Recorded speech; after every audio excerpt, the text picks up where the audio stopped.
Where your treasure is, there will your heart be also. God has hidden unlimited treasures in His Word. Every time we open it, we can discover a new treasure, or admire an old one. What will we find today? Let's dig in. Here's Carla Early with Treasure Hunt in the Word.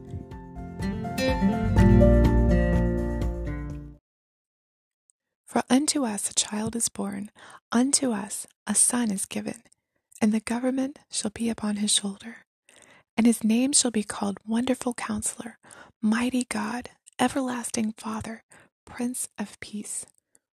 Of the increase of his government and peace there shall be no end, on the throne of David and over his kingdom, to establish it and uphold it with justice and with righteousness from this time forth and forevermore. The zeal of the Lord of hosts will do this. Yesterday we started digging for treasure in these two prophetic verses. The part I think is so important to remember is that this wonderful counselor, this mighty God, this everlasting Father, this Prince of Peace, was to be given for us. Of the essential characteristics mentioned in this verse, we will be talking about the Messiah as our wonderful counselor. In this world, we will have problems, right? Even as Christians, life may be a bed of roses, but roses have thorns. And we have lots of thorny problems. We all will walk through difficulties. We will all need help, wisdom, guidance, discernment. And if we're wise, we won't try to navigate life alone. We will seek counsel from those who we know to be wise, experienced, and have been through what we've been through. When my children were very young, I liked to hang around moms who had slightly older kids, so I could ask, what did you do when they went through this stage? Now that my children are about to be launched out into the world, I ask older moms for tips about how to let go of them and what I should prepare myself for. I know many good Christian moms who've given me counsel on a variety of topics. The thing is, human counselors and friends aren't always perfect. They might not always understand my problem or give me good advice, or their advice doesn't always work out. But the Lord is our wonderful counselor. He's the most reliable and perfect counselor we could ever have. Romans 11:33 tells us, "Oh, the depth of the riches, both of the wisdom and knowledge of God. How unsearchable his judgments and his ways past finding out." Colossians 2:3 says, "In him are hidden all the treasures of wisdom and knowledge." He knows us inside and out. He knows our situations, our background, people we're dealing with, and what will happen. He's omniscient. He knows the end from the beginning.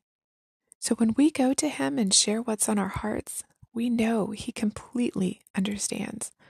Not only that, but unlike any human friend or counselor, God loves us and those involved in the situation with a perfect, pure love. And he's always with us. We don't have to stop and text him about a situation. We can just ask him, "Lord, please give me discernment. What should I do? Give me the words to say. Help me make decisions. Make this plain that you're in charge of the situation." And he will.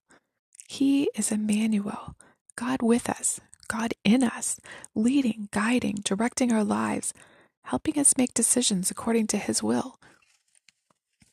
I seriously do not know what unbelievers would do without the Lord as their counselor. Without his guidance, I would have gotten into so many huge messes. But if I look to him and go to him with every decision, every fork in the road, I know I'll stay on the right path. We can go to him for everything, and he'll be right there. The thing is, we must come to him humbly, knowing that he knows best. In Isaiah 55:8-9, he reminds us, "My thoughts are not your thoughts, nor are your ways my ways. For as the heavens are higher than the earth, so are my ways higher than your ways, and my thoughts than your thoughts." As flawed humans, we tend to want to choose our way over his way.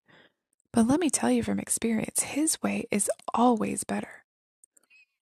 And when we go to the Lord the one given to us whose birth we celebrate this Christmas, and we accept his counsel, we can say with the psalmist, I will bless the Lord who has given me counsel.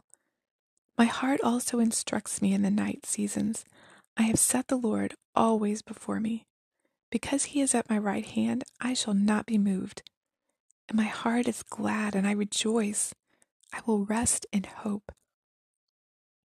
My prayer for each one of you this Christmas is that you would be able to rejoice in the hope that you are receiving from your wonderful counselor for this year and for the year to come. You can contact us at treasurehuntintheword@gmail.com. Also, if you'd like to share a treasure God has given you by doing an episode, please contact us. You can listen to other episodes on our website, which you'll find in the description below. Thanks for listening, and remember, where your treasure is, there will your heart be also.